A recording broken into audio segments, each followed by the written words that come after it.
I've got to say I was particularly nervous. This was going to be the fourth time that I was pitching action figures to them.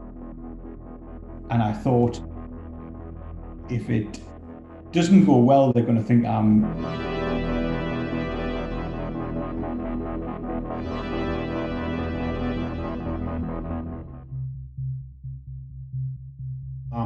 Andrew Nagel. I studied industrial design at a British design school, and when I graduated, I immediately set up my own company. And I've worked as a design and innovation consultant for the last 28 years. Developer works with I work with a network of associates. I'm working with heavy industry and air compressors for the oil and gas platforms out at sea. A lot of work with medical products for well-established global medical brands, but also for medtech startups. I work with furniture. Our client base is very diverse. So we tend to have one major client within a particular industry or category of an industry. For example, with children's toys, I only work with the LEGO Group. It started in 1993. I was working as a consultant, so I've always been external to the LEGO Group, and I was hired to really inspire the internal design team with new ideas. I was asked to look at the present LEGO Technic portfolio to simply do a project which I felt would deliver something that was missing from their portfolio. In 93, when I was first looking at this project, I was 22 years old. And so I had a completely open brief. Choose yourself. What would you like to do, Andrew? The project lay within the LEGO Technic brand, which was very boy-centric. So I visited the school to meet with a group of boys in the kind of 7 to 10-year-old age range. But I met with classes, and so there was boys and girls present. I asked them to bring in their favourite toys and favourite films, and every boy brought in action figures. And when we watched films together, there was nothing relating to Formula One cars or big mechanical diggers or space shuttles. It was all Ninja Turtles, Power Rangers, Transformers, and these were the action figures that they were playing with as well. It was so blatantly obvious to me that here's something which I just don't see in the LEGO Technic line.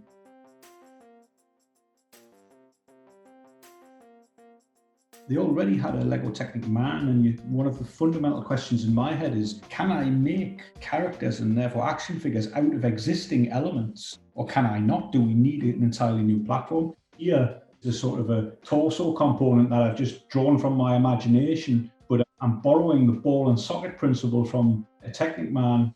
Here is a kind of cutaway of a new thought on a ball and socket. Every action figure that I looked at, they all were based on a ball and socket system. When you look across the different brands, their action figures are all within a kind of a certain scale, and that wasn't there. And Technic Man, he was too small to be an action figure. I'm playing around with ideas of how to maybe join two torsos together to double the scale to a kind of action figure scale. I'm starting to put together some kind of creature with 6 limbs. It's not an attempt at making a definitive solution. It's an attempt to kind of open up to say, how might we do and explore making action figures? I maybe spent about 4 weeks or 6 weeks working just by myself. I was living in the UK at the time, doing this work, and then traveling across to Denmark to deliver it in and pitch it into the LEGO Technic team. The response wasn't positive. People liked the idea, but they just didn't see it fitted with LEGO Technic. It was kind of, oh no, Andrew, LEGO Technic, it's about vehicles. Not to kill my enthusiasm. They didn't say, no, don't do this. They said, continue working on it, but think of vehicles. How can you include vehicles here? But my heart was in doing the action figures and the characters.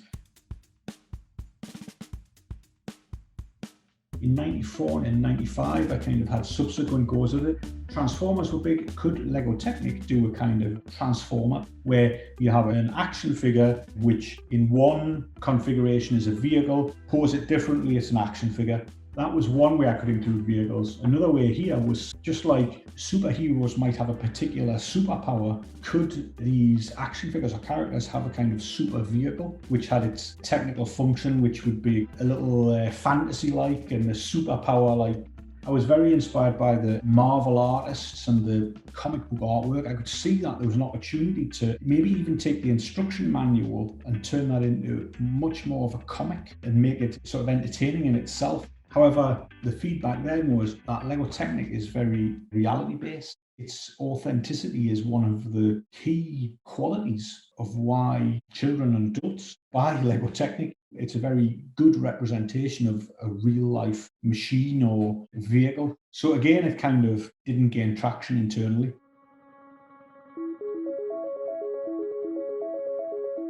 For me, the story started in the early 90s. LEGO was in a quite difficult situation. There was a lot of things happening in the toy market. The basic LEGO brick stopped having the patent, so everybody was allowed to do the basic bricks. There was a lot of toys coming in from China, really, really cheap. There was a lot of games coming out. But at the same time, all the kids were getting less and less time for playing and less time for diving deep into play themes. LEGO was standing in the middle of this in a sort of an existential crisis where they were saying, does anybody want to build anymore? We were sort of told all the time, doing toy concepts and so on, that could we in some way reignite the coolness of building? I had the responsibility as an art director for the LEGO Technic line. And one summer, I think it was 95, I collected a bunch of Technic bricks and some model clay. And then I tried to think of this idea about actually doing constructible action figures. At that time, that was not something you did. You built cars or you built houses, but actually building a biological shape was not really possible. And I remember saying, could we do these simple shapes that you actually have the torso, you would have these arms, and you would have these legs, and you would instantly know what the pieces were. And then you had to easily connect them in some way, and you could pose them in sort of a free way. But one part was missing, and that's also the part that sort of works for humans, which is a ball joint. So in this development process of a concept called Cybots, we needed this special brick. And I remember having contact inside LEGO with development. I think the first prototype of a ball joint was done. And we actually included it in the concept and we put it on these robots. They were living inside Earth and they were like mining robots. They had almost gone rogue and had started their own sort of life underneath ground. We took pictures of the models and painted on them in Photoshop and put all this stuff together in some pretty strange key visuals. But all in all, I think it became quite a cool concept. It went into the development department and I didn't see anything of it until we got the first concept presented of Slizer. I don't ever recall seeing Cybots during this time, but that's not uncommon. Product development information being communicated from internally to externals is on a need-to-know basis only. But no, I wasn't aware of Cybots until very recently. One thing I noticed about Cybots was there was a limited focus on the actual action figure, but there was lots of nice illustrations and lots of focus on a backstory. In mine here, there's a hint that the story would be good, like action figures are Transformers here, but I'm not really focusing on the story. I'm focusing on trying to suggest to the LEGO group that there's this product type which is super hot for boys in the early age range of LEGO Technic, and you guys just aren't offering anything here. Credit where credit's due to Christian. I think that's possibly why Advance were asked to, because internally they could see maybe in Christian's Cybots, he really had a feel for backstories, which he obviously has.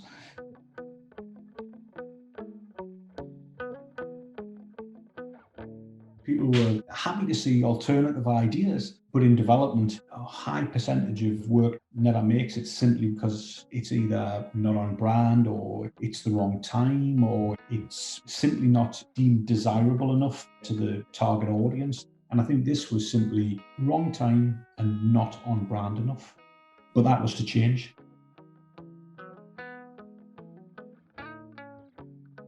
In 1996, the LEGO Group approached me and briefed me. There was a situation where if a boy was wishing for a LEGO system from, for example, 5 years old to 9 years old, and then he felt he was outgrowing the type of play that LEGO system offers him, if he didn't immediately desire LEGO Technic, he wouldn't all of a sudden at 11, 12, 13 start asking for LEGO again. He was gone. He was a customer, disappeared.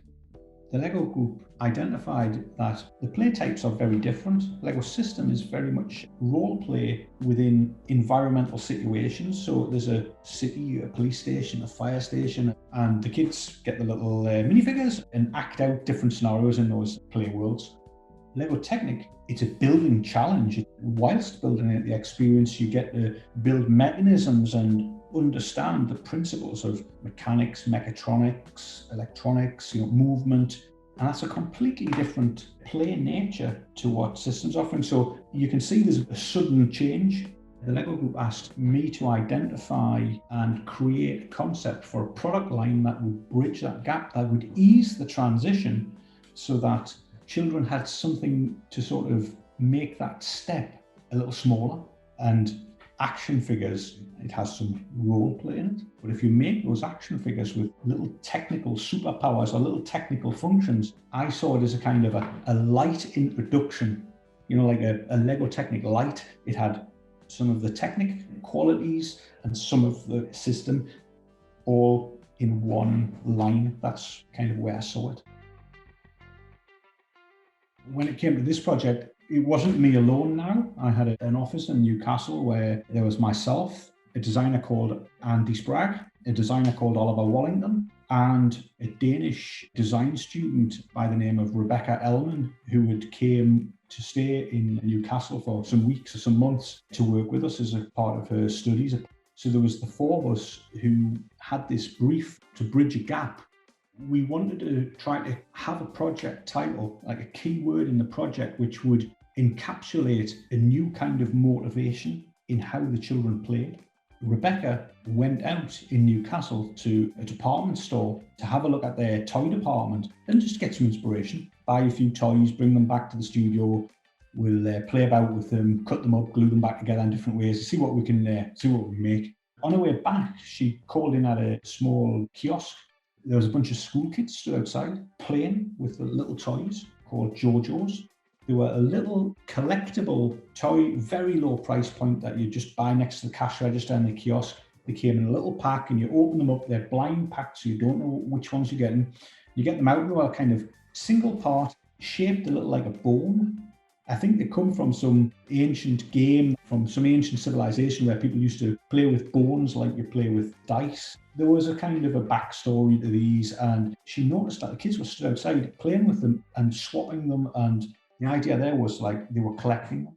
And she came back and she told us about this and showed us them. And as soon as she showed us them, bang, it kind of took me right back to 1993 when I was in the school. The kids, all of them had a collection of something.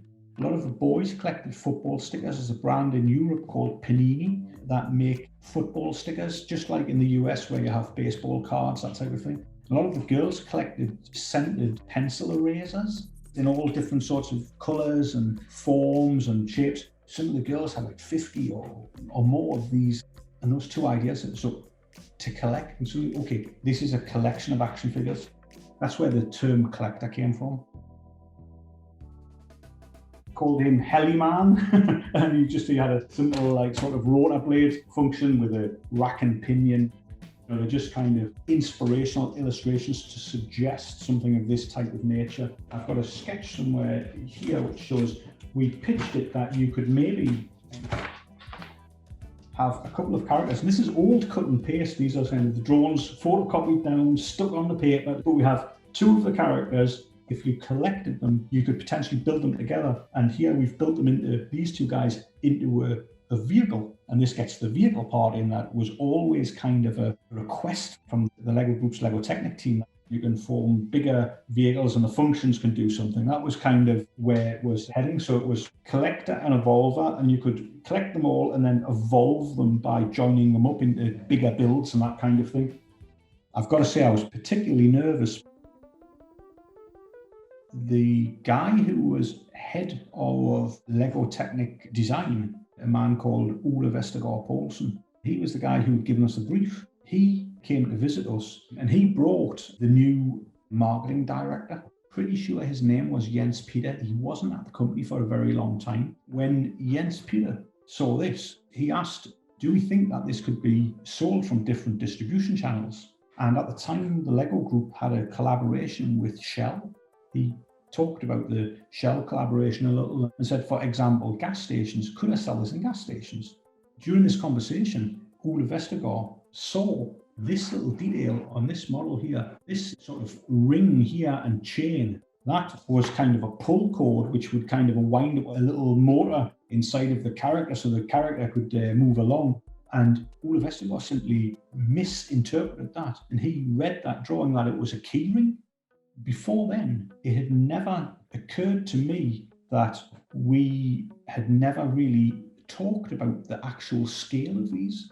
And then it made me think that all of the previous attempts that I'd had, could it be that Ole Vestergaard had thought I was like thinking of making the big LEGO Technic box sets? They make a big model. It was a happy accident. He immediately saw the opportunity. This can be just a line of small sets of action figures. And he rebriefed us and said, now drop the vehicle part. And I was like, phew, at last. That was around November 96. We then developed this as a group of small figures and traveled to Denmark in the January of 97, where Andy Sprague made the first prototype based on this guy. He made one suggestive prototype of how we could possibly do an action figure with technical functions in it. It didn't go together properly. It just was off the page, as it were. It was now physical. Some weeks later, in the January, we went to Billund and there was a big internal meeting where all new concepts were presented. And at that, it was presented and backed by the marketing and development executives, given a budget and internalized as a project.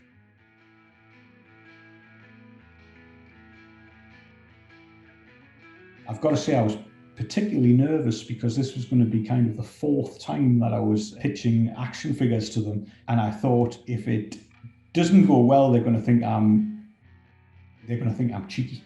You know, I'm either, you know, but I persevered.